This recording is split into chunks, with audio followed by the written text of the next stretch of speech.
ensimbi obukadde 10 eza dola nga za kulya.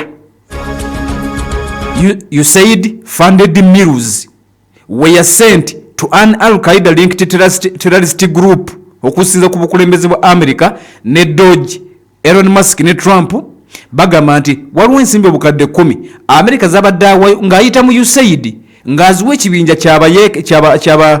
ky'abatujju ng'ate kikulagana ne Al-Qaeda ate nga America akimanyi. Eno America ng'atugamba nti abo batujju eno ng'ate bw'abawa ssente.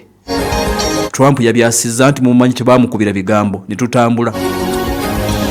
Ne bakulaga document eno n'ekulaga nti era America ng'ayita mu USAID abadde ateeka millions of dollars mu mawanga ag'enjawulo mu nsonga ez'obufumbo bw'ekikulu ekimu oba obw'ebikukujju LGBT groups ng'aziwa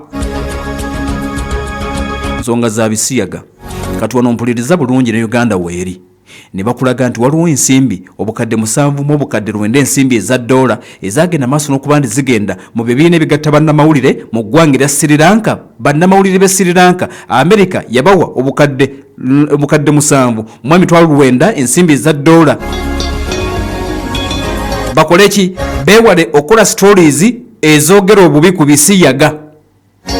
Abo America nabo obukadde 7 mu emitwalo 9 ensimbi za dola bannamawulire b'e Sri Lanka okusinza ku document ne tutambula. America n'akwata obukadde 2 ensimbi za dola era nga bayita mu USAID ne baziwa mu ggwanga erya Guatemala. Zino zaali za nsonga 2. Ensonga esooka abantu abaagala okukyusa genders, abadde omwami afuuka omukyala, abadde omukyala afuuka omwami weekyuse kubanga babikola n'ensonga z'abali b'ebisiyaga LGBT activism mu ggwanga lya Guatemala.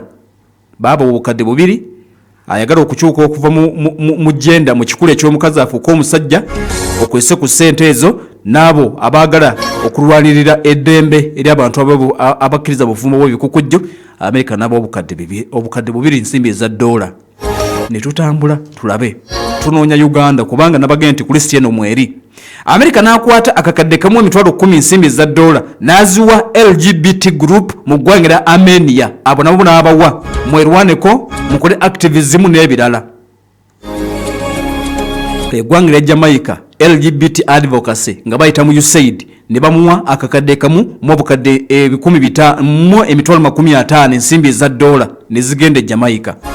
Milioni 2 za dola ne zigenda mu Latin America. LGBT equality, to promote LGBT equality Latin America mu mawanga ago. Kati ne bakulaga nti Western Balkans USAID ebadde etutteyo obukadde 3 mu emitwalo 9 ensimbi za dola mu Western Balkans. Ne tutuuka wano finally nti Uganda USAID ebadde ewa Uganda obukadde 5 mu emitwalo 50 ensimbi eza dola for LGBT activism mu Uganda. Uganda ebadde efuna obukadde 5 mu emitwalo 50 for LGBT activism okulaba nti bafuna eddembe lyabwe boogerebwako bakuumibwa bakola ki bapromotingibwa abasiyazi mu Uganda. USAID ebadde ewa Uganda obukadde 5 mu emitwalo 50 ate ng'ensimbi ezo zibadde tezikukusibwa ne gavumenti ebadde ekimanyi newankubadde ng'etteeka weeriri era nti ng'oggyeko ezo zibadde